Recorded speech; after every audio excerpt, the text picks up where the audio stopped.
ദൈവത്തിൻ്റെ മഹത്വം നിറയും വാഗ്ദാന പേടകം, ദൈവജനത്തിനു നേർവഴി കാട്ടും വാഗ്ദാന പേടകം, ഇസ്രായേലിന് ദൈവമൊരുക്കും വാഗ്ദാന പേടകം, വാഗ്ദാന പേടകം, വാഗ്ദാന പേടകം, വാഗ്ദാന പേടകം.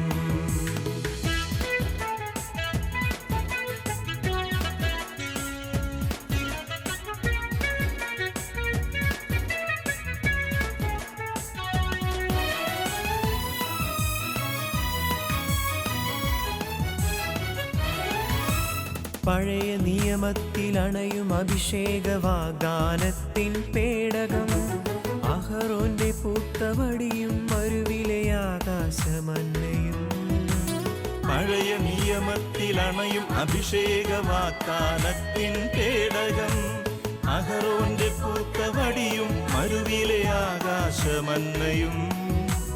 ദൈവത്തിൻ്റെ ഉടമ്പടി നിറയും വാഗ്ദാനത്തിൻ പേടകം, തിരുസാന്നിധ്യം കവിഞ്ഞു നിൽക്കും വാഗ്ദാന പേടകം, വാഗ്ദാന പേടകം, വാഗ്ദാന പേടകം, വാഗ്ദാന പേടകം.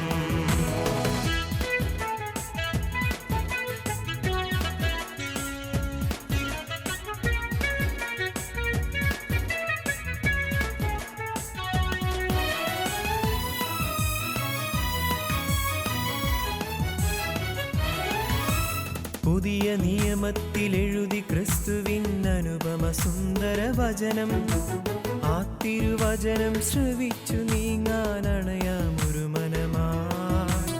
പുതിയ നിയമത്തിലെഴുതി ക്രിസ്തുവിൻ അനുപമ സുന്ദര വചനം, ആ തിരുവചനം ശ്രവിച്ചു നീങ്ങാനണയാമൊരു മനമായി. തിരുവചനത്തിനു മാംസം നൽകിയ മാതാവല്ലോ മറിയം, ദൈവം തന്നുടെ മക്കൾക്കേകിയ വാഗ്ദാന പേടകം, വാഗ്ദാന പേടകം, വാഗ്ദാന പേടകം, വാഗ്ദാന പേടകം. ദൈവത്തിൻ്റെ മഹത്വം നിറയും വാഗ്ദാന പേടകം, ദൈവജനത്തിനു നേർവഴി കാട്ടും വാഗ്ദാന പേടകം, ഇസ്രായേലിന് ദൈവമൊരുക്കും വാഗ്ദാന പേടകം, വാഗ്ദാന പേടകം, വാഗ്ദാന പേടകം, വാഗ്ദാന പേടകം. ഗുഡ്നസ് പ്രേക്ഷകർക്ക് സ്വാഗതം. കർത്താവിൻ്റെ ഇടയനാകുന്നു, എനിക്കൊന്നിനും മുട്ടുണ്ടാകുകയില്ല. ഈ വചനത്തെ അനുസ്മരിപ്പിച്ചുകൊണ്ട് ജീവിക്കുന്ന 3 വ്യക്തിത്വങ്ങളെയാണ് നമ്മൾ ഇന്ന് പരിചയപ്പെടാൻ പോകുന്നത്. അവർ വചനത്തെ ആശ്രയിച്ചുകൊണ്ട്, യേശുവിനെ ആശ്രയിച്ചുകൊണ്ട് എങ്ങനെ സ്വജീവിതത്തിൽ മുന്നേറുന്നുവെന്ന് നമുക്ക് അവരിൽ നിന്ന് ശ്രവിക്കാം. സ്വാഗതം. എൻ്റെ പേര് ഗിരിജാകുമാരി ചെല്ലദുരരാജ്. തിരുവനന്തപുരം ജില്ലയിലെ വെള്ളയമ്പലത്താണ് ഞാൻ താമസിക്കുന്നത്. എൻ്റെ സഹോദരങ്ങൾ, ഞങ്ങൾ 7 സഹോദരിമാരും 1 സഹോദരനും അടങ്ങിയ കുടുംബമാണ്. എൻ്റെ ഹസ്ബൻഡ് ഹോമിയോ ഡോക്ടറാണ്, ഡോക്ടർ ചെല്ലദുരരാജ്. ഞങ്ങൾക്ക് 2 കുട്ടികളുണ്ട്. ആതിര ഹോമിയോ ഡോക്ടറാണ്, ആതിര ചെല്ലദുരരാജ്. മകൻ മൃണാൽ രാജ, സിവിൽ എഞ്ചിനീയർ. മകൻ ഇവിടെ വർക്ക് ചെയ്യുന്നുണ്ട്. മകള് ഹയർ സ്റ്റഡീസിന് വേണ്ടി നാട്ടിൽ പോയിരിക്കുന്നു. എൻ്റെ പേര് ആൻ്റണി എന്നാണ്. ഞാൻ തൃശ്ശൂർ അരുതരൂപതയിൽ അമ്മാടം ഇടവകയിലെ അംഗമാണ്.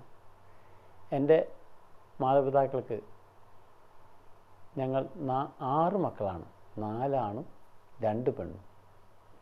എൻ്റെ അപ്പൻ മരിച്ചുപോയി, അമ്മ ജീവിച്ചിരിപ്പുണ്ട്. 95 വയസ്സായി. ഇന്ന് എൻ്റെ കൂടെ നാട്ടിൽ എൻ്റെ ജീവിതപങ്കാളിയുടെ കൂടെ താമസിച്ചു വരുന്നു.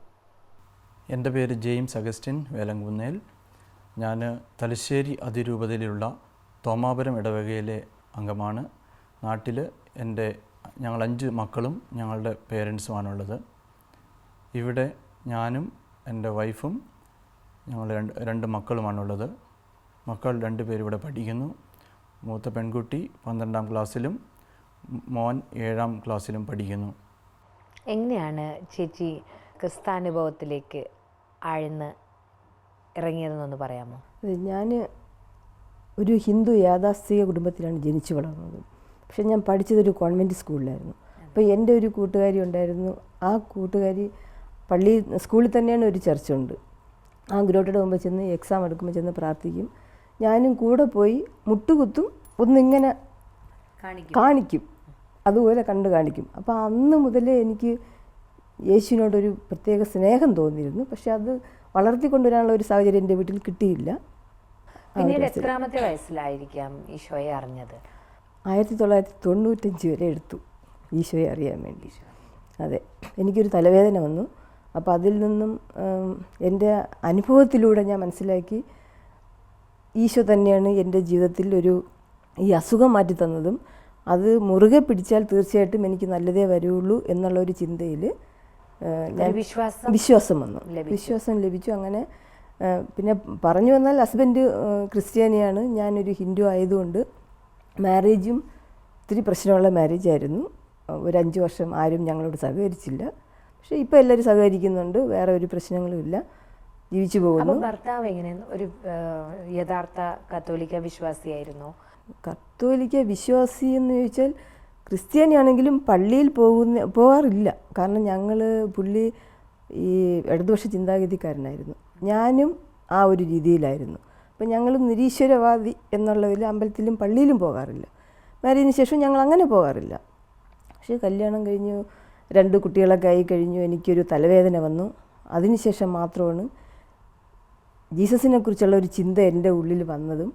അങ്ങനെ ഹസ്ബൻഡ് എന്നെ നിർബന്ധിച്ചിട്ടില്ല, പള്ളിയിൽ ചേരാൻ നിർബന്ധിച്ചിട്ടില്ല. സ്വമനസ്സാലെ ഞങ്ങൾ അടുത്തറിയാനുള്ള ഒരു അവസരം കിട്ടി. അങ്ങനെ ഫാദർ അലക്സാണ്ടർ ഓസിയുടെ, ഇപ്പോൾ എറണാകുളത്താണ് അച്ഛൻ്റെ കാർമ്മികത്വത്തിൽ 15 ഫാമിലി ഒരുമിച്ച് ഞങ്ങൾ ക്രിസ്ത്യാനിയായിട്ട് മാറി. ജ്ഞാനസ്നാനം സ്വീകരിച്ചു, എല്ലാം ചെയ്തു. ജ്ഞാനസ്നാനം, ഹോളി കമ്മ്യൂണിയൻ, മാരേജ് റെക്ടിഫിക്കേഷൻ എല്ലാം കഴിഞ്ഞു സാധിച്ചു. അങ്ങനെ അപ്പോൾ ഒരു മാമോദീസയിലൂടെ പുതിയൊരു ജീവനിലേക്ക് കടന്നു വന്നു. എന്നാണ് നവീകരണ അനുഭവത്തിൽ വന്നത്? 95 അങ്ങനെ ക്രിസ്ത്യാനി ആയെങ്കിലും പള്ളിയിൽ എല്ലാ സൺഡേയും പോകും, മാസ് അറ്റൻഡ് ചെയ്യും, അത്രയേ ഉണ്ടായിരുന്നുള്ളൂ. പ്രത്യേകിച്ചൊരു ബൈബിൾ വായന അങ്ങനെയൊന്നും ഇല്ലായിരുന്നു, എനിക്കറിയില്ലായിരുന്നു. അങ്ങനെ പക്ഷെ ഞാൻ അവിടെ ഒരു ഗവൺമെൻറ് സ്ഥാപനത്തിൽ ജോലി ചെയ്യുകയായിരുന്നു. കമ്പനി സാമ്പത്തിക പ്രതിസന്ധി നേരിട്ടപ്പോൾ ഞാൻ ദുബായിലോട്ട് വന്നു. ജോലി നഷ്ടപ്പെട്ടെന്ന് പറയാനില്ല, ലീവ് കൊടുത്തിട്ട് ഞാൻ ഇങ്ങോട്ട് വന്നു. ചിലപ്പോൾ അത് ദൈവത്തിൻ്റെ പദ്ധതിയായിരിക്കും. കാരണം എന്നെ ഇവിടെ വോളണ്ടിയർ സർവീസും ഒരുപാട് കഷ്ടതകൾ ഞാൻ ഇവിടെ അനുഭവിച്ചു. നാട്ടിൽ എനിക്ക് അങ്ങനെ ഒന്നുമില്ലായിരുന്നു. വളരെ പ്രവാസ ജീവിതത്തിൽ ഞാൻ അന്യനാട്ടിൽ വന്നിട്ട് വളരെയധികം കഷ്ടപ്പെട്ടു. പക്ഷെ അവിടെയെല്ലാം എൻ്റെ ദൈവം എന്നെ പിടിച്ചു നിർത്തി. ദൈവത്തിനോട് ദൈവമേ അങ്ങ് ക്രൂശിക്കപ്പെട്ടതുപോലെ എന്നെയും ക്രൂശിക്കപ്പെട്ടു, അങ്ങ് ഉദ്ധാനം ചെയ്തതുപോലെ എന്നെയും ഉദ്ധാനം. ഈ ഒറ്റ വാക്ക് എന്നും ഞാൻ അത് മാത്രമേ പ്രാർത്ഥിക്കാറുള്ളൂ. എന്ത് തുടങ്ങിയാലും ദൈവത്തിനോട് അപേക്ഷിച്ചിട്ടേ ചെയ്യാറുള്ളൂ. മാതാവിനോട് ഞാൻ അപേക്ഷിക്കാറുണ്ട്, സ്വയം സംസാരിക്കാറുണ്ട്. പക്ഷെ എന്ത് ഞാൻ വിചാരിച്ചാലും എൻ്റെ ദൈവം എനിക്ക് നടത്തി തരുന്നുണ്ട്. ഇത് ഇവിടെ വന്ന ശേഷം നാട്ടിൽ അത്ര വലിയ കഷ്ടപ്പാടുകളൊന്നും ഉണ്ടായിരുന്നില്ല. പക്ഷെ എന്നാൽ ഇവിടെ വന്ന ശേഷം ഒരുപാട് കഷ്ടപ്പെട്ടു, കുറേ നഷ്ടങ്ങളുണ്ടായി. എനിക്ക് കുറേ പൈസ, എൻ്റെ വീട് വയ്ക്കാനുള്ള പൈസയും കുറേ ഞാൻ ക്രെഡിറ്റ് കാർഡ് ലോണൊക്കെ എടുത്ത് ഒരാളിനെ സഹായിച്ചിരുന്നു. ആളെന്നെ ചതിച്ചു. ബിസിനസ് ചെയ്യാൻ പാർട്ട്ണറാക്കാന്ന് പറഞ്ഞു. വിശ്വാസം കൊണ്ട് നമ്മളങ്ങനെ ചെയ്തു. അന്ന് എനിക്ക് ഇവിടുത്തെ നിയമമൊന്നും അറിയില്ലായിരുന്നു.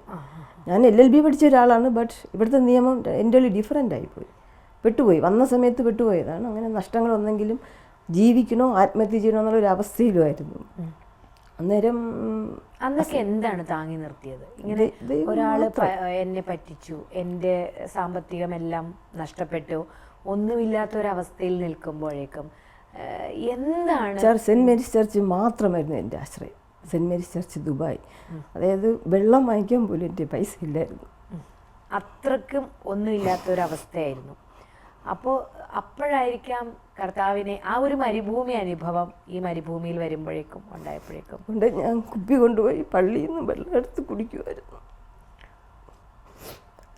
പക്ഷെ അതിൽ നിന്നല്ല ഇന്നെനിക്ക് ദൈവം വാരിക്കോരി, ഞാൻ ജോലി ചെയ്യുന്നുണ്ട്, എനിക്ക് വാരിക്കോരി ശമ്പളം കിട്ടുന്നുണ്ട്, എനിക്ക് ഒന്നിനും ഒരു കുറവുമില്ല.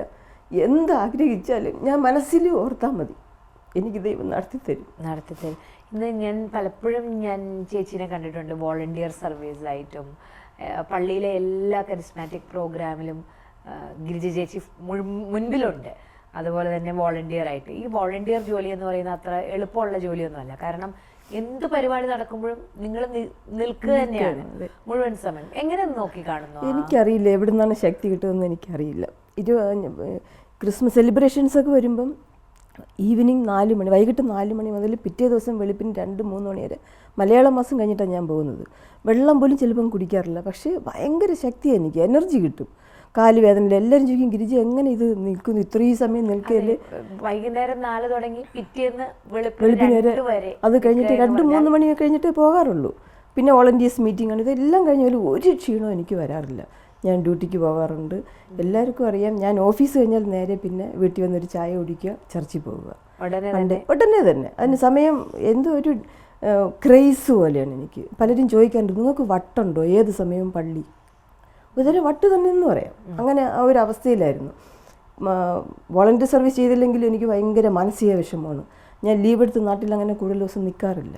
വളരെ കുറച്ച് ദിവസം പോയിട്ട് ഈ ചർച്ചിൽ കിട്ടുന്ന ഒരു സന്തോഷവും സമാധാനവും എനിക്ക് വേറെ ഒരിടവും കിട്ടാറില്ല. കർത്താവിൻ്റെ ശുശ്രൂഷയിലാണ് എപ്പോഴും. തീർച്ചയായിട്ടും ചേച്ചിയുടെ ജീവിതാനുഭവങ്ങൾ നമ്മൾ കേൾക്കുന്നു. ആൻ്റണി ചേട്ടൻ എന്താണ് പറയാനുള്ളത്? എങ്ങനെയാണ് ഇവിടെ ഈ പ്രവാസ ജീവിതം, ഈ പ്രവാസകാലത്തുള്ള ഈ ജീവിതം എങ്ങനെ ഈ ഷോയിലൊക്കെ കൂടുതൽ അടുപ്പിച്ച്? ഞാൻ നവീകരണ അനുഭവത്തിൽ വന്നത് ശരിക്കും 94-ലാണ്. നാട്ടിലിരിക്കുന്ന സമയത്ത് എൻ്റെ ജീവിത രീതി എന്ന് പറഞ്ഞാൽ അപ്പാടെ ക്രിസ്ത്യാനിറ്റിക്ക് ചേർന്ന ജീവിത രീതി അല്ലായിരുന്നു എൻ്റെ. ഞാൻ ലോകത്തിൻ്റേതായിട്ടുള്ള ലോകങ്ങളിലും മോഹങ്ങളിലെല്ലാം കഴിഞ്ഞ് ജീവിക്കുന്ന സമയത്ത് 94-ൽ ഞാൻ ദിബയിലൊരു ധ്യാനം കൂടാൻ പോയി. അവിടെ നിന്നാണ് എൻ്റെ മാനസാന്തരം നടക്കുന്നത്. പക്ഷേങ്കിലും നാട്ടിലെ സ്ഥിതി എന്ന് പറഞ്ഞു കഴിഞ്ഞാൽ നാട്ടിൽ നമുക്ക് പ്രാർത്ഥിക്കാൻ ഒരു പരിധിയുണ്ട്. പക്ഷെ ദുബായ് വന്നു കഴിഞ്ഞപ്പോൾ നമ്മുടെ ഈ പരിധിയെല്ലാം കടത്തി വെട്ടിക്കൊണ്ട് ദൈവത്തിലേക്ക് കൂടുതൽ അടുക്കുവാനുള്ള സൗകര്യം നമുക്ക് ലഭിച്ചു തുടങ്ങുന്നുണ്ട്. ഞാൻ ആദ്യം ജോലിക്ക് കയറിയ സ്ഥലം താമസിക്കുന്നത് സോണാപുരായിരുന്നു. സോണാപുരം എന്ന് പറഞ്ഞാൽ ലേബർ ക്യാമ്പിൽ അതായത് ഒരുപാട് കഷ്ടം അനുഭവിക്കുന്ന ആളുകളുടെ താമസ സ്ഥലമായിരുന്നു. അവിടെ രാത്രിയായി കഴിഞ്ഞാൽ മദ്യവും മയക്കുമരുന്നുമായിട്ടിങ്ങനെ ഈ തൊഴിലാളികൾ ഇങ്ങനെ മണലാരണ്യത്തിൽ ഇരിക്കുന്നത് കണ്ടുകൊണ്ട് ഓരോ ദിവസം ഞങ്ങൾ വിഷമിക്കുമായിരുന്നു. അപ്പോൾ അബ്രാഹം സഹോദരൻ എന്ന് പറഞ്ഞിട്ട് ഒരു സഹോദരൻ അവിടെ ഉണ്ടായിരുന്നു. പ്രാർത്ഥനയുടെ കാര്യത്തിൽ വളരെയധികം മുന്നോട്ട് നിൽക്കുന്ന നല്ല ആത്മീയ അനുഭവമുള്ള ആ മനുഷ്യൻ ഞങ്ങളെ കാണുകയും ഞങ്ങളുടെ അടുത്ത് വന്ന് ഞങ്ങളെ പ്രാർത്ഥനയ്ക്ക് ക്ഷണിക്കുകയും ഞങ്ങളങ്ങനെ അവിടെ പ്രാർത്ഥന ഗ്രൂപ്പിന് വേണ്ടി ഞങ്ങൾ കുറേ ധ്യാനിച്ച് പ്രാർത്ഥിക്കും. കാരണം അന്ന് ഞങ്ങൾക്ക് വെള്ളിയാഴ്ച സോനാപൂരിൽ താമസിച്ചുകൊണ്ടിരിക്കുമ്പോൾ തന്നെ ചെറുതായിട്ട് നിങ്ങൾ കുറച്ച് പേര് കൂടി പ്രാർത്ഥിക്കാൻ തുടങ്ങി. അപ്പോൾ 4-5 പേരൊക്കെ പ്രാർത്ഥിച്ചു തുടങ്ങി. അപ്പോൾ ഞങ്ങൾക്ക് എന്ന് വെച്ചാൽ അവിടെ ഒരു പ്രയർ ഗ്രൂപ്പ് പണ്ട് മുതൽ ഉണ്ടെങ്കിലും സജീവമല്ല. പക്ഷെ ഞങ്ങൾ അതിനുവേണ്ടി ഞങ്ങൾക്ക് പ്രാർത്ഥിക്കാൻ ഒരു സ്ഥലം കിട്ടണം എന്ന് ആഗ്രഹിച്ച് ഞങ്ങൾ പ്രാർത്ഥിക്കുമായിരുന്നു.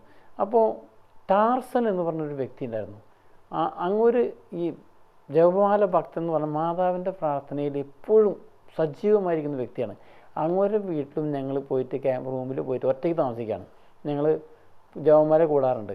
അപ്പോൾ അത് വലിയൊരു അറബിയിലൊരു കോമ്പൗണ്ടാണ്. ഈ കോമ്പൗണ്ടിൻ്റെ ഉള്ളിൽ സാധാരണ അവിടെയുള്ള ബാക്കിയുള്ളൊരു വെള്ളം യൂസ് ചെയ്യുന്ന വെള്ളം ഇങ്ങനെ കച്ചറ വെള്ളം ഇങ്ങനെ പൊന്തി വരുമായിരുന്നു. അപ്പോൾ ഈ ടാർസൻ സഹോദരൻ അവിടെ പ്രാർത്ഥന വന്നു തുടങ്ങിയതിന് ശേഷം ഈ വെള്ളം പൊന്തൽ അവിടെ ഇല്ല എന്ന് ഈ അറബി പറഞ്ഞു. അപ്പോൾ ഞങ്ങൾ പറഞ്ഞു ഞങ്ങൾക്കിവിടെ ഇഷ്ടംപോലെ സ്ഥലം ബാക്കിയുണ്ട് കോമ്പൗണ്ടിനുള്ളിൽ, ഒരു ഫോട്ടോകോപ്പിയും വെക്കാനായിട്ട് ഒരു സൗകര്യം തരണം ഞങ്ങൾക്ക് പ്രാർത്ഥിക്കാനായിട്ടെന്ന് പറഞ്ഞു. അപ്പോൾ ഈ അറബി പറഞ്ഞു. അപ്പോൾ ഞങ്ങൾ രാത്രിയിൽ പ്രാർത്ഥനയ്ക്ക് വരുമ്പോൾ ഈ അറബി വാതകം നിൽക്കണ്ടാവും, ഞങ്ങൾ പേടിയാണ്. അപ്പോൾ ഈ അറബി പറഞ്ഞു ഫോട്ടോകോപ്പും വെക്കണ്ട, നിങ്ങൾ ഒരു ബിൽഡിങ് പണിതോ, അവിടെ റൂം പണിതോ, പ്രാർത്ഥനയ്ക്ക് വേണ്ടിയിട്ട്. അത് പറഞ്ഞു കഴിഞ്ഞപ്പോൾ ആരും വിശ്വസിച്ചില്ല. പക്ഷേ ഞങ്ങൾ അവിടെ 200 പേർക്ക് ഇരിക്കാവുന്ന ഒരു മുറി പണിതു. അറബിയുടെ മനസ്സിലുണ്ടായിരുന്നത് കുറച്ച് നാൾ പ്രാർത്ഥിക്കുമ്പോൾ ഇവർ വിട്ടുപോകും, നമുക്കിത് വാടകയ്ക്ക് വിടാം. ഇങ്ങനെ ആയിരിക്കും അവരുടെ മനസ്സിലുണ്ടാകും ഞങ്ങൾക്ക് തോന്നുന്നു. പിന്നെ ഞങ്ങൾ അവലോകനം ചെയ്തു കഴിഞ്ഞപ്പോൾ പക്ഷേ ഇത് സംഭവിച്ചു. ഞങ്ങൾ 200 പേർ താമസിക്കാവുന്ന പ്രാർത്ഥനാ ഹാൾ പണിത് അവിടെ ചേട്ടന്റെ തീക്ഷ്ണതയെ സമ്മതിക്കുന്നു. എന്നാൽ ഇങ്ങനെ ഒരു ലേബർ ക്യാമ്പിൽ അങ്ങനെ ഒരു കാര്യം ദൈവം നടത്തി. അതുപോലെ തന്നെ എങ്ങനെയാണ് എല്ലാ ദിവസവും വിശുദ്ധ ബലിയിൽ പങ്കെടുക്കുന്ന ഒരു വ്യക്തിയാണ് ചേട്ടൻ, എങ്ങനെയാണ് അതിന് സാധിക്കുന്നത്? അതെങ്ങനെ ഞങ്ങൾ ലേബർ ക്യാമ്പിലിരിക്കുന്ന സമയത്ത് ഒരുപാട് വചന പ്രഘോഷകരെ കൊണ്ടുവന്ന് വചനം കേൾക്കുമായിരുന്നു. ഞങ്ങൾ വചനം കേൾക്കുക, പ്രാർത്ഥനയ്ക്ക് ഇരിക്കുക എന്ന് പറഞ്ഞാൽ ഞങ്ങൾക്കത് വലിയൊരു അത് ഞങ്ങളുടെ ജീവിതത്തിൻ്റെ ഒരു ഭാഗം തന്നെയായി മാറിയിരുന്നു ആ സമയമാകുമ്പോഴേക്കെല്ലാം. അപ്പോൾ ആൻ്റണി പെരേര എന്ന് പറഞ്ഞ സഹോദരൻ വന്ന് അവിടെ കുർബാനയെ പറ്റിയ ക്ലാസ് നടത്തി. അത്രയും നാൾ പരിശുദ്ധ കുർബാനയ്ക്ക് ഞാൻ പോകുമായിരുന്നെങ്കിലും, അല്ലെങ്കിൽ ഞായറാഴ്ചയ്ക്കോ സോണാപ്പൂർ വന്നതിന് ശേഷം ഞാൻ ചിലപ്പോൾ കുർബാനയ്ക്ക് പോകുന്നത് ഈ പ്രാർത്ഥനയ്ക്ക് പറഞ്ഞതിന് മുമ്പ് ഞാൻ പോകുമായിരുന്നില്ല. പക്ഷേ മറ്റൊന്ന് ഞങ്ങൾ കണ്ടിന്യൂ പോയിക്കൊണ്ടിരുന്ന സമയത്ത് ഈ കുർബാനയുടെ അന്തസ്സത്ത് എന്താണ്, യേശു എനിക്ക് വേണ്ടി എന്താണ് പ്രവർത്തിച്ചത് എന്നുള്ള ബോധ്യം എനിക്ക് ആ പ്രാർത്ഥന ഈ വചനപ്രഘോഷണത്തിൽ ലഭിച്ചു. അന്നു മുതൽ എൻ്റെ പ്രാർത്ഥന എന്ന് പറഞ്ഞാൽ, ദൈവം എനിക്ക് നിത്യവും കുർബാനയിലേക്ക് പങ്കെടുക്കാൻ എനിക്ക് അവസരം ഒരുക്കണമെന്നുള്ള ഒറ്റ വിചാരം മാത്രമേ എനിക്കുള്ളൂ. അത് ഇവിടെ ഒരിക്കലും ദുബായ് ഞാൻ ജോലി ചെയ്യുന്ന കമ്പനിയിലോ അത് പോസിബിൾ അല്ല. പക്ഷേ ദൈവത്തിൻ്റെ ഇത് കൊടുത്ത് ഞങ്ങൾ അവിടെ പ്രാർത്ഥനാ ഗ്രൂപ്പിൽ ഇങ്ങനെ പ്രാർത്ഥിച്ചുകൊണ്ടിരുന്നു. എല്ലാ കാര്യത്തിലും പ്രാർത്ഥിച്ചു. ഞങ്ങളുടെ മിക്കതും രാത്രി 12 മണി 1 മണിയാവും ഓരോ ലേബർ ക്യാമ്പിൽ പോയിട്ട് നമ്മുടെ വിശ്വാസികളെ കണ്ടെത്തുവാനായിട്ട്. വിശ്വാസികളെ കണ്ടെത്തി ക്രിസ്മസും ഈസ്റ്ററും സമയത്ത് പ്രത്യേകമായി സ്റ്റാറൊക്കെ കണ്ട് ഞങ്ങൾ ചെന്ന് ഓരോരുത്തർ പേര് ചോദിച്ച് അങ്ങനെ 10-200 പേരോളം ഞങ്ങൾ പ്രാർത്ഥിച്ചു വിടുന്നു. അവനത്തെ സമയത്ത് ദൈവം എനിക്കൊരു ഇൻ്റർവ്യൂ ഇവിടെ ഞാൻ അന്ന് ജോലി ചെയ്യുന്നുണ്ടായിരുന്നു ഈ അമേരിക്കൻ ഹോസ്പിറ്റലിലെ കൺസ്ട്രക്ഷൻ വർക്കിൽ വന്നിട്ടുണ്ടായിരുന്നത്. ആശുപത്രി പള്ളിയുടെ തൊട്ടടുത്തുള്ള ആശുപത്രി. അപ്പോൾ അന്നൊന്നും എനിക്ക് ചിന്തയില്ല. പക്ഷേ ഈ അവിടെ വർക്ക് ചെയ്തുകൊണ്ടിരുന്ന സമയത്ത് അവിടെയുള്ള ബാക്കിയുള്ളവരൊക്കെ എൻ്റെ വർക്ക് കണ്ടിട്ട് അവർക്ക് താല്പര്യപ്പെട്ടിരുന്നു തന്നെ. അത് ഞാൻ അവിടെ നിന്ന് ജുമേരിക്ക് വർക്കിന് പോയ സമയത്ത് ഒരു നാൾ ലീവിന് പോയ സമയത്ത് ഇവിടെ വേക്കൻസി വന്നു. ഈ വേക്കൻസി വന്നപ്പോൾ ഞാൻ ഇതുപോലെ വരാൻ തയ്യാറാവണമെന്ന് വിളിച്ചു വെച്ച് കഴിഞ്ഞപ്പോൾ ഞാൻ പറഞ്ഞു ഞാൻ വരാൻ തയ്യാറാണെന്ന് പറഞ്ഞു. അതിക്ക് മുന്നേ എൻ്റെ കമ്പനി എന്ന് പറഞ്ഞു കഴിഞ്ഞാൽ ഒരു കുവൈറ്റി കമ്പനിയാണ്. അപ്പോൾ അവിടെ ഒരു മിസ്ത്രി എൻജിനീയർ ഉണ്ട്. ഭയങ്കര സ്ട്രിക്റ്റ് ആയിട്ടുള്ള ആൾ, ആർക്കും റിലീസ് കൊടുത്ത ചരിത്രമേ ഇല്ല. പക്ഷേ ഞാൻ ചോദിച്ചു ഇങ്ങനെ എനിക്ക് റിലീസ് വേണം, എനിക്ക് ജോലി കിട്ടിയെന്ന് പറഞ്ഞപ്പോൾ ആൾ പറഞ്ഞു ഈ വർക്ക് നീ ഫിനിഷ് ചെയ്ത് കഴിഞ്ഞാൽ നിനക്ക് ഞാൻ റിലീസ് തരാം. അവിടെ നിന്ന് 1 വർഷം കാത്തിരിക്കേണ്ടി വന്നു. പക്ഷെ 1 വർഷം കാത്തിരുന്ന് ഈ ചാൻസ് വന്നു കഴിഞ്ഞപ്പോൾ ആൾ പറഞ്ഞു റിസൈൻ ലെറ്റർ താ, ഞാൻ നിന്നെ റിലീസ് ചെയ്താൽ വന്നു. അങ്ങനെ റിലീസ് എനിക്ക് തന്നു.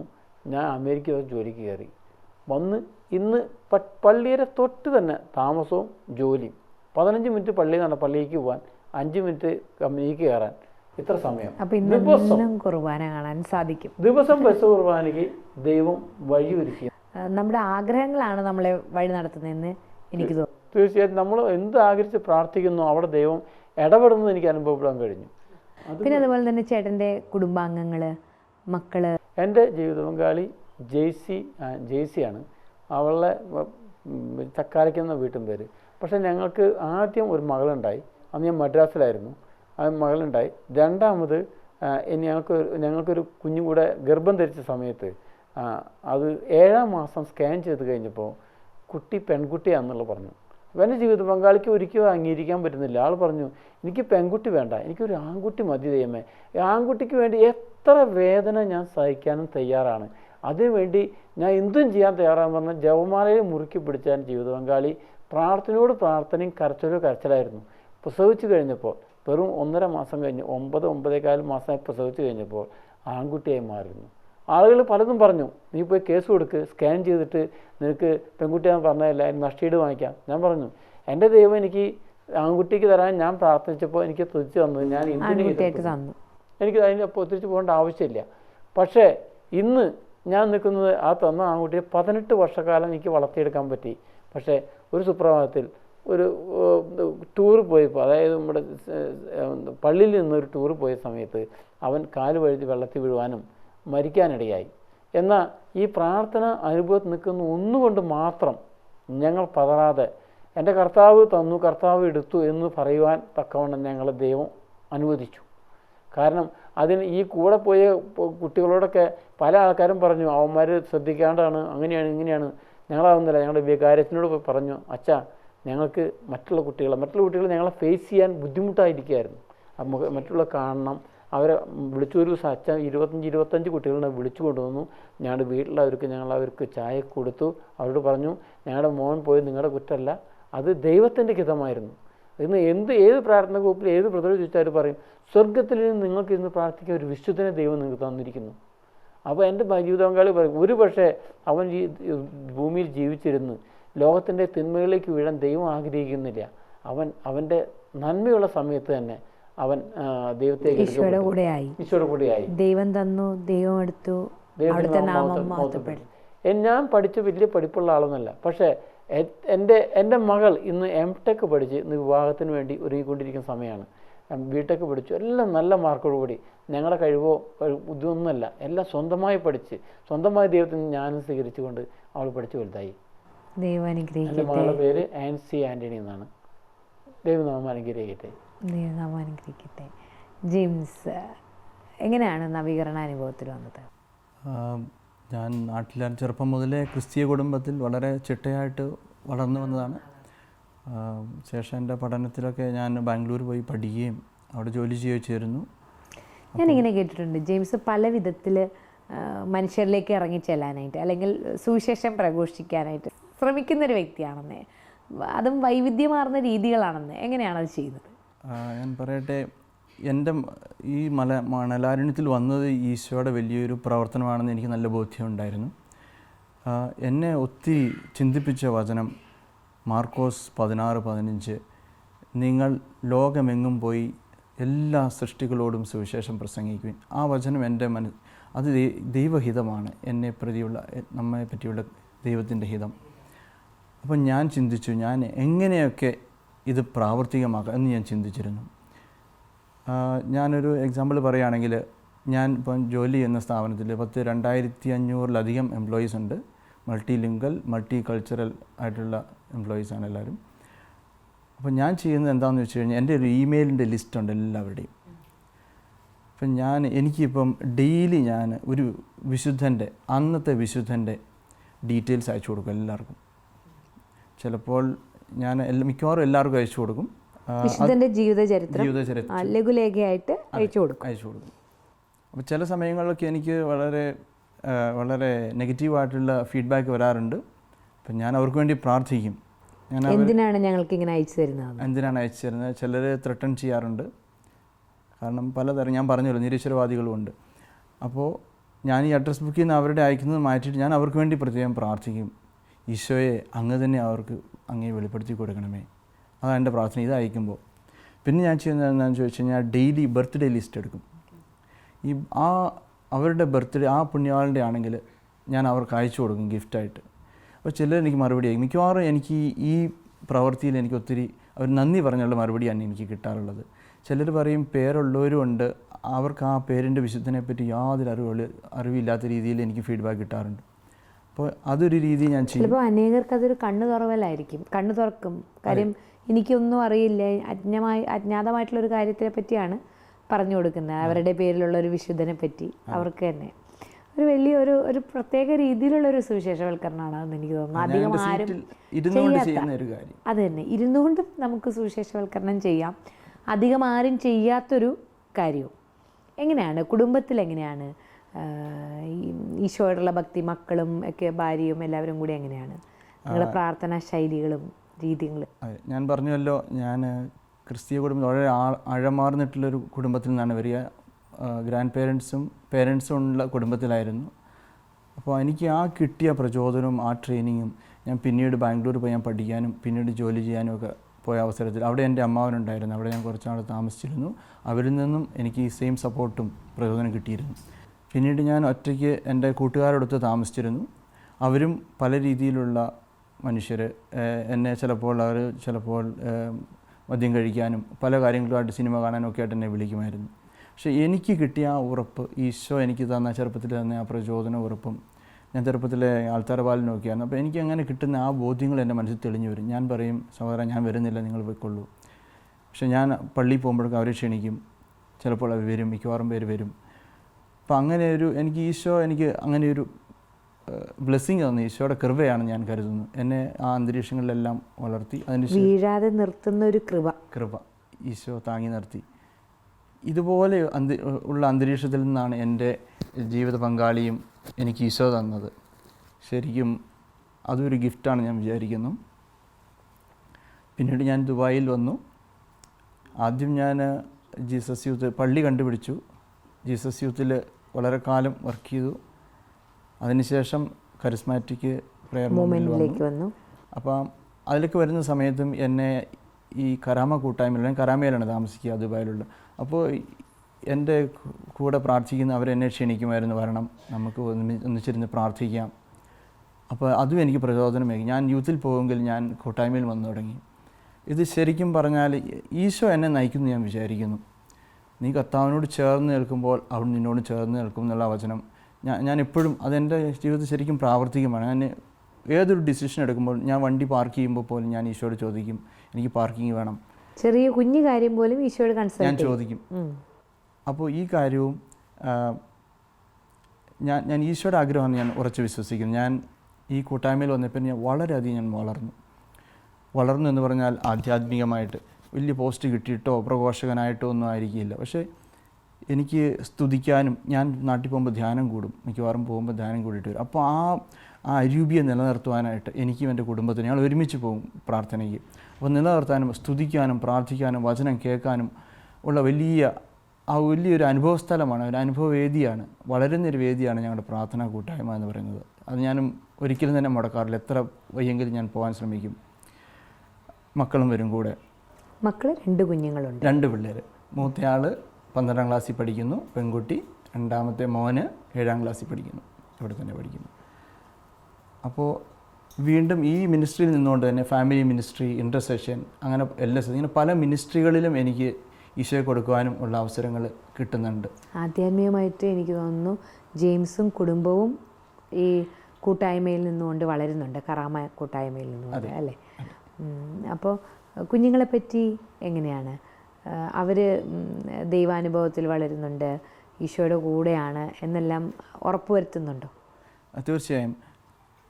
ഞാൻ പഠിച്ചു വളർന്ന അതേ അന്തരീക്ഷവും കാര്യങ്ങളാണ് ഞാൻ എൻ്റെ കുഞ്ഞുങ്ങളെ പഠിപ്പിക്കുന്നത്. ഞാൻ പറഞ്ഞ പോലെ എൻ്റെ ജീവിത പങ്കാളിയും അതേ അനുഭവമാണ്. അതുകൊണ്ട് ഞങ്ങൾ 2 പേരും അവർ സ്കൂളിൽ പോയി പഠിക്കുന്നതിലുപരി അവരുടെ ആധ്യാത്മിക വളർച്ചയ്ക്ക് ഞങ്ങൾ മുൻതൂക്കം കൊടുക്കും. ഇപ്പോൾ ഉദാഹരണത്തിന് പറയുകയാണെങ്കിൽ എൻ്റെ മോള് 10th പഠിക്കുമ്പോൾ CGPA കിട്ടി മോള് ആ പരീക്ഷയുടെ തലേ ദിവസവും മോളെ പള്ളിയിൽ പോരുന്നോ, നമുക്കിന്ന് തിങ്കളാഴ്ച മൺഡേ പ്രെയർ ഉണ്ട്, വരുന്നോയെന്ന് ചോദിച്ചു. ഞാൻ വരുന്നു, ഇത് കഴിഞ്ഞിട്ട് മതി എനിക്ക് എക്സാം എന്നാണ് ഞങ്ങൾ പറഞ്ഞത്. ഞങ്ങൾ ശരിക്കും ഇരുത്തി ചിന്തിപ്പിച്ച കാര്യമാണ്. അപ്പോൾ അതുപോലെ അവർ ലെക്ചേഴ്സ്, ഒഡാലിറ്റി, ആൾട്ടർ ബോയ്സ്, എല്ലാം മിക്കവാറും ഉള്ള ടീൻസ് അതിനകത്തെല്ലാം ഉണ്ട്.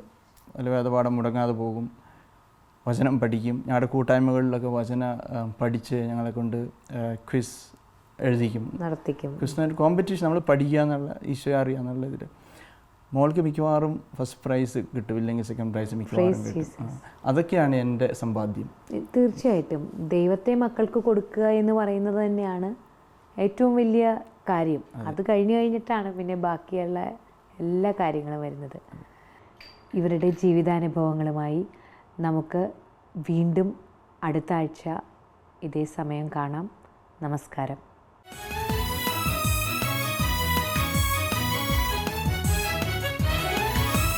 പഴയ നിയമത്തിലണയും അഭിഷേക വാഗ്ദാനത്തിൻ പേടകം, അഹറോന്റെ പൂത്തവടിയും മരുവിലെ ആകാശമന്നയും.